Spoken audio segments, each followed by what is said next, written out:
What's going on? Why are you scratching so much? I'm itching like crazy. I don't know what happened. Diabetes happened. I'm itching more too, particularly in winter. So what do we do about it? Moisturize! But there is more to it than just that. So in this video, we look at diabetes and dry skin. Diabetes sucks. But at Simply Diabetes, we can help you manage your diabetes cheaper and easier. We are not medical professionals. We are people with diabetes, just like you. Welcome. Everyone can get dry skin. What's specific about diabetes? Several things. The most important is that high blood sugar pulls moisture out of our bodies, not just out of skin, but out of all the cells. So it gets you dehydrated, and skin is showing this exact thing. When your glucose runs high, your body tries to get rid of it by peeing it out. Because the water for the pee has to come from somewhere, it comes from your cells. You lose more fluids, which results in dehydration. So that's why people feel thirsty when their blood sugar runs high. Exactly. But you might not feel it at all. You might even not feel thirsty for a while. But your skin knows. Skin is one of the first places that shows it. We drink a lot of water and our skin still itches. Dehydration is not the only reason.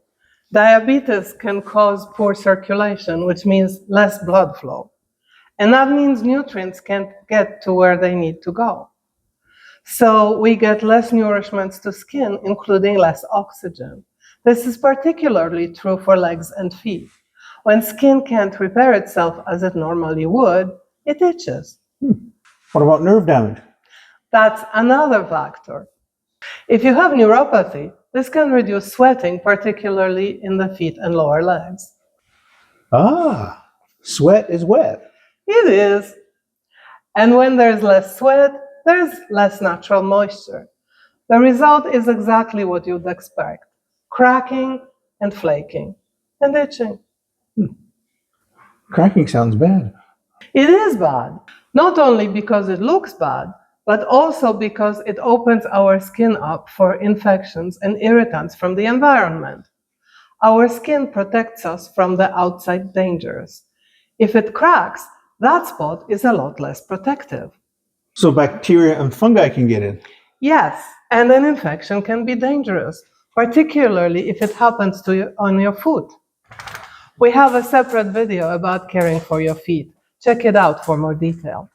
If you have diabetes, you might heal slower, and especially if your blood sugars run high. Yes. So what do we do?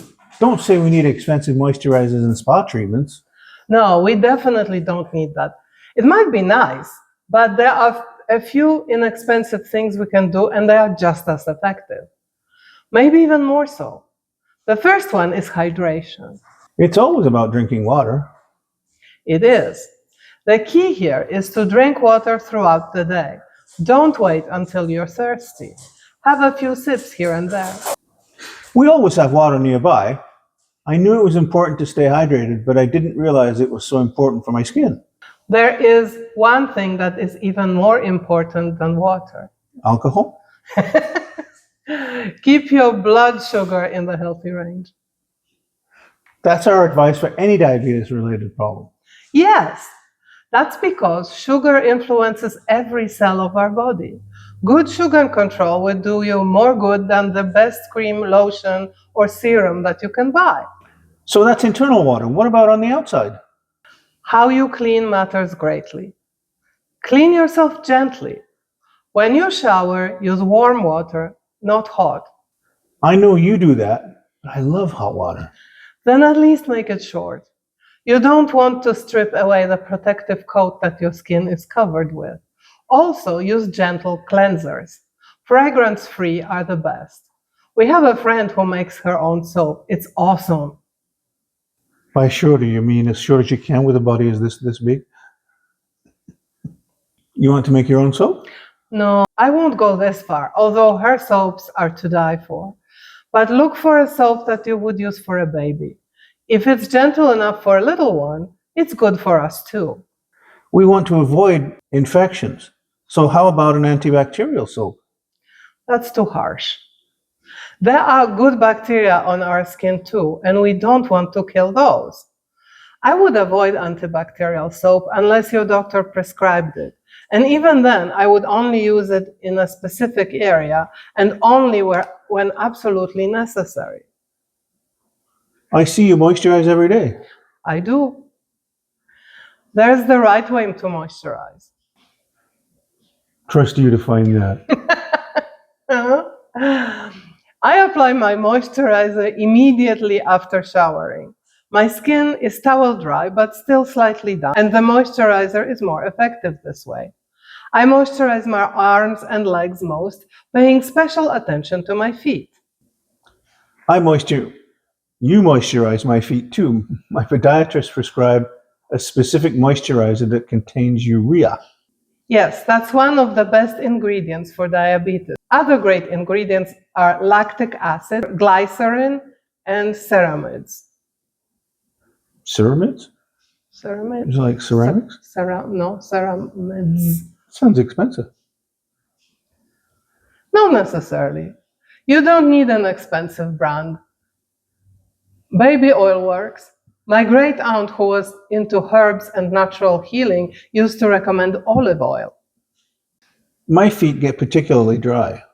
That's why you need to pay special attention to them. Thick creams work better than lotions.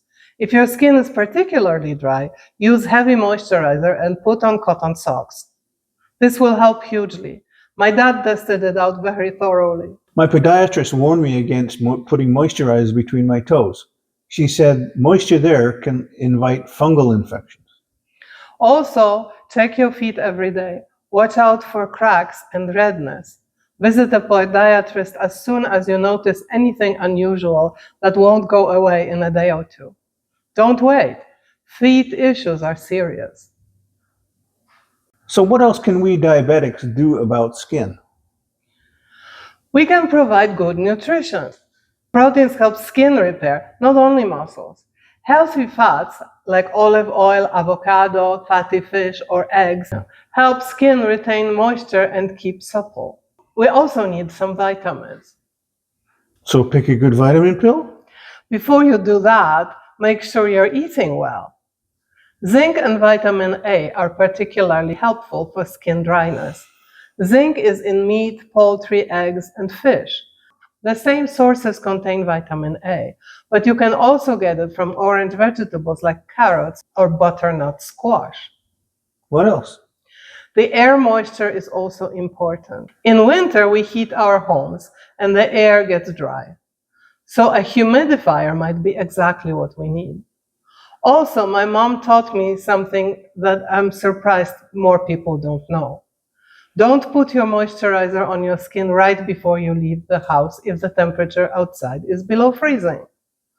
The moisturizer contains a lot of water, and if that water freezes on your skin, it will lead to peeling and other issues. Does that include Aquaphor? No, Aquaphor is fine. So we do all that. We drink enough water. We take lukewarm showers, moisturize, eat our protein and our vitamins. Our A1C is still fine, and we're still itching. Now what? It's time to see a doctor. But if you follow this advice, your skin will be fine unless something very wrong happens. If you found this video useful, give us a like, subscribe to our Simply Diabetes channel, and hit the notification button so you never miss our content. And don't forget to tell your friends. See you next time. Until then, keep your blood sugar in the healthy range.